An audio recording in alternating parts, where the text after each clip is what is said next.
Ya, kembali di Lanstalk dan kita sudah sampai di segmen terakhir. Tadi ketika jeda sempat ada cerita lah ya, obrolan terkait dengan kasus-kasus kriminalitas yang terjadi dan belakangan ini sering sekali terjadi di banyak sekali minimarket yang ada di banyak kota gitu ya. Karena memang alasannya 24 jam, kemudian pengamanannya juga tidak terlalu maksimal.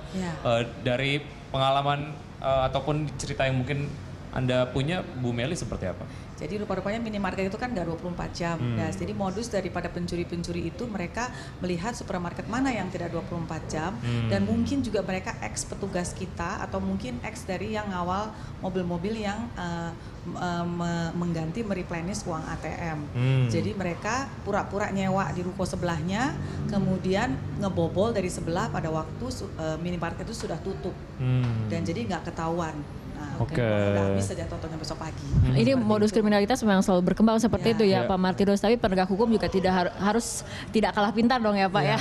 Oke, ini kan sudah di penghujung segmen sebetulnya Pak Martinus. Sebetulnya tips-tips bagi para pemudik untuk meninggalkan rumah kosong ini apa kemudian? Apakah kemudian memang harus lampunya dinyalakan selalu atau yang paling penting apa Pak Martin? Ya, tadi lampu penting ya, satu ya. Jadi dibuat yang solar cell yang pada saat malam dia menyala. Jadi tidak menyala seharian ya. Justru 24 jam menyala itu tandanya rumah kosong ya Pak? Iya, itu bisa jadi penanda kosong, gitu ya. Iya, itu penanda. Kemudian kendaraan misalnya ada di depan yang memang posisinya seperti itu terus, itu menandakan rumah kosong ya.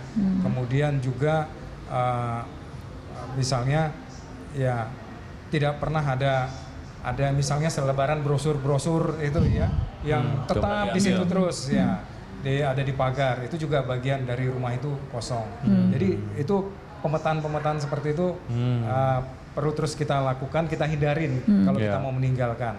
Dan yang penting juga kita menitipkan rumah kita itu ke siapa, paling tepat adalah ke pihak kepolisian. Ya, itu yang tip-tip yang penting ya. Atau ke aparat ataupun warga sekitar lah ya, karena mereka kemudian juga yang mengamankan lingkungan sekitar kita gitu. Baik, oke. Ya Bu Meli, mungkin Anda bisa share sedikit lah ya tips-tipsnya lah ya, ataupun mungkin hal yang bisa dilakukan oleh masyarakat terkait dengan keberadaan dari penyedia jasa keamanan swasta ini, mungkin bisa juga menjadi salah satu pilihan gitu. Jadi menurut saya sih lebih baik kita juga menjaga self assessment sendiri juga untuk mungkin kalau bisa ada titipkan tetangga atau kemudian walaupun kita sudah jaga tetapi juga ada juga yang nggak mau pakai organik karena mungkin merasa privasi terganggu. Yang paling mirip memang pakai teknologi karena biasanya teknologi itu tidak bisa tidak bisa dikibulin lah kalau teknologi mestinya. Kemudian juga dari mereka sendiri juga harus jauh-jauh hari memberitahu rumah sekitarnya ataupun juga RT RW sekitarnya. Kalau bagi saya itu sih. Pak Martinus, kalau kita bandingkan dari data aksi kejahatan tahun 2014, 2015 itu seperti apa sih pada saat mudik? Apakah kecenderungannya meningkat atau justru menurun?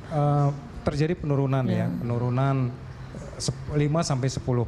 Ini lebih karena kesadaran masyarakat untuk memang menjaga keamanan rumah pada saat ditinggalkan, ataukah kemudian memang aparat penegak hukum juga personilnya ditambah atau seperti apa Pak? Ya, jadi semua ini akumulasi, terjadi penurunan tuh ada akumulasi ke peran serta semua ya, tidak hanya pihak kepolisian, tapi masyarakat, warga yang meninggalkan juga mereka memperketat pengamanan di lingkungannya, pengamanan di rumahnya, mereka melakukan seperti itu. Saya punya satu contoh, ada di klaster Jelita ya, di satu tempat misalnya. Nah ini mereka melakukan upaya-upaya pengamanan yang cukup luar biasa. Seperti misalnya tadi sudah disinggung, mengadakan CCTV, kemudian mengetatkan satpam-satpam yang ada itu diseleksi, kemudian juga memasuki wilayah itu dengan akses tertentu yang tidak semua orang bisa.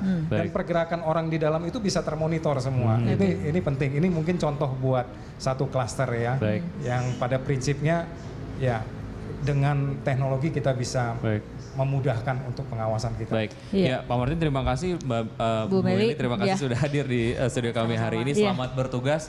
Semoga memang kalau Kementerian Perhubungan punya tagline Zero Accident, kalau kepolisian Zero Crime gitu ya. Kita harapkan orang pemudik bisa kemudian aman di perjalanan, juga aman pada saat kembali ke rumah. Seperti itu ya.